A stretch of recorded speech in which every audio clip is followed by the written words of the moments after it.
There are few topics more divisive than the ongoing conflict between Israel and now several groups of cave-dwelling goat fuckers, all of which are using the standard Islamic fundamentalist playbook of start a war with Israel, lose, cry about it. And this video isn't about me being pro-Israel, because Israel has done some terrible things in its history. However, until the Hamas attacks of last year, no one, in particular no upper middle class white people, gave a flying fuck about Palestine. Not only that, but Israel is a tiny country constantly having to defend itself from 7th century nutjobs, all of which are fighting a proxy war on behalf of Iran. But one of the most vocal critics of Israel is the Swedish doom goblin, the Cabbage Patch doll becomes sentient, whose new hobby appears to be getting arrested, Greta Thunberg. Here's a clip from a rally a few weeks ago. Show me what the people looks like. Show me what power looks like. Show me what democracy looks like. Show me what democracy looks like. Show me what the people looks like. Show me what power looks like. One struggle, one fight, climate justice, human rights. One struggle, one fight, climate justice, human rights. So in that clip, we could see her walking behind a diesel-powered pickup truck, which, because it's moving very slowly, is generating the most amount of pollution possible. And recently, Greta was arrested protesting about a company that has ties to Israel, but that company makes solar panels. Greta Thunberg protesting against green energy. So maybe it was never about climate change, maybe it was all about Greta. And I have to say, she's fairly piled the pounds on. She may go on that people in the third world are starving, but clearly she isn't.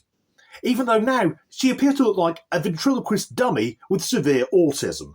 This is what democracy looks like? No, Greta, that is what a tantruming child looks like, albeit a tantruming child from an extremely wealthy background. And I hope the next time she gets arrested, it goes to court and the judge just throws the book at her. Let's see how she gets on doing 3 years in prison, sharing a cell with a psychotic, aggressive lesbian. And talking about democracy, there's only one democracy in the Middle East. Only one country that has gay rights. Yes, it's fucking Israel. But sadly, it isn't just Greta getting in on the act now. Now members of the UK government are also criticising Israel for just defending itself. For anyone watching outside the UK, you may or may not be aware that here in Britain, we've had a new Labour government for just over 100 days. Now, I'm not a Labour supporter, but crucially, nor am I a Tory. I'm a floating voter. And we knew it would be bad under Labour.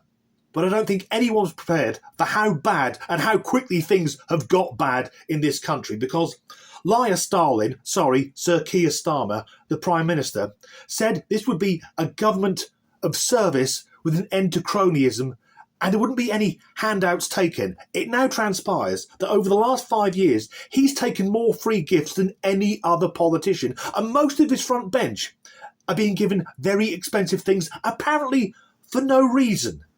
The donor, Lord Ali, doesn't want anything back, not even influence. So we're going to see a clip now of the Houses of Parliament in which a Labour politician who's Muslim, and that is crucial because most of Labour's Muslim politicians care more about Gaza than their own constituencies. And she, her name is Zara Sultana, which makes sense because she is half-baked, is demanding that the UK stop selling weapons to Israel. One particular weapon in Lebanon, and will he do what is morally and legally right and end the government's complicity in war crimes by banning all arms sales to Israel, including F-35 fighter jets, not just 30 licences, yes or no? Minister. No. But it is a really serious point. Banning all sales would mean none for defensive purposes. F-35 fighter jets. none for defensive purposes, on the anniversary of October the 7th, and days after a huge attack by Iran into Israel would be the wrong position. It's worth mentioning that the Brits are so apathetic and sick of politics that only 20% of the electorate voted for Labour, and Labour won by a fucking landslide. Millions of people just couldn't be bothered to vote. And it's easy to see why, when our politicians are so out of touch with reality. Because Zara cooked grape there, demanding that Britain stop selling the F-35 fighter to Israel, and Two-Tier Keir, the Prime Minister, apparently saying, no, we will keep selling it. I can wholeheartedly guarantee the UK will not, nor will it ever sell the F-35 fighter to Israel or anyone else. Because the F-35 is made by Lockheed Martin in Maryland, USA. The jet engine used by the fighter is made by Rolls-Royce, and many of the avionics and weapon systems are made by BAE Systems, also here in the UK. But it all gets nailed together stateside. And if the government were to suspend the licences to Lockheed Martin, that would be a massive own goal, because the RAF and the Royal Navy use the same fucking aircraft. And that the Prime Minister doesn't know that. I know that. The PM doesn't know that. And that Zara decided to use the anniversary of October the 7th to make her demands, which we all know is completely deliberate, is absolutely fucking disgusting. Sticking with the British government, there's another very divisive issue, which has led to the re-emergence of the Foreign Secretary David Lammy recording a clip back in 2018. I'm afraid, as Caribbean people, we are not going to forget our history. We don't just want to hear an apology, we want reparation. For context, some Caribbean countries are blatantly grifting, trying to get the UK government to hand over in excess of £200 billion in reparations for slavery. Yet David Lammy saying he's a Caribbean person? I thought he was British. And reparations for anyone living in this country, that's rather awkward because, how can I put this? Anyone of non-European ancestry living in this country, their ancestors came here of their own free will, mostly in the 1950s and 1960s, to build better lives for themselves.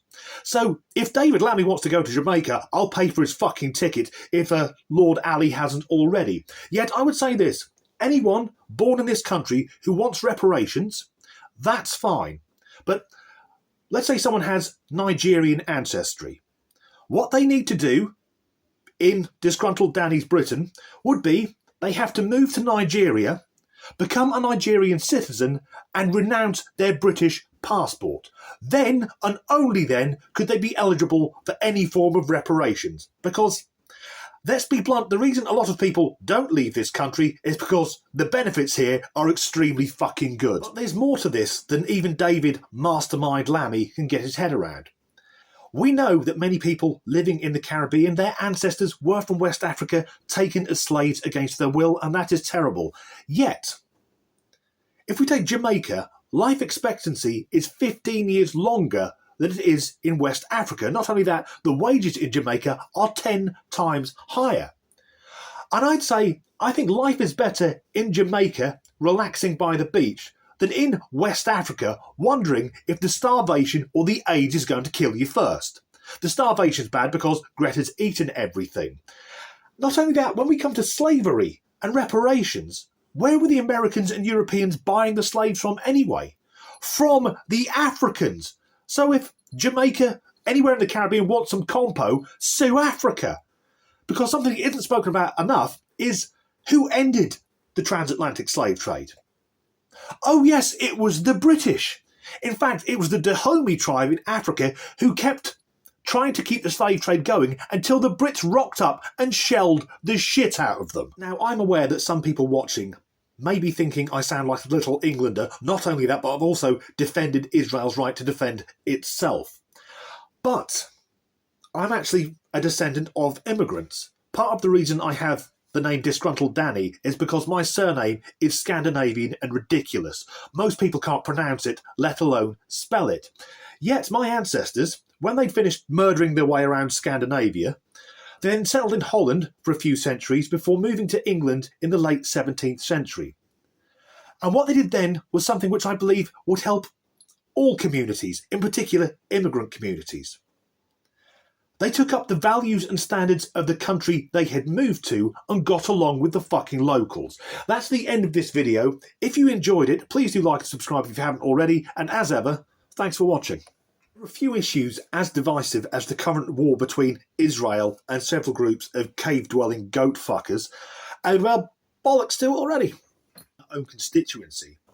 The MP, Zara Sultana, which makes sense because she does talk like she's been out in the sun for too long, trying to make the point that Britain should fuck it.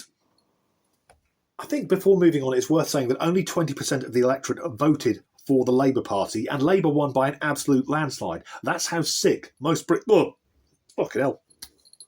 Engine is manufactured by Rolls-Royce, and many of the avionics and weapon systems are made by BAE Systems, also here in the UK.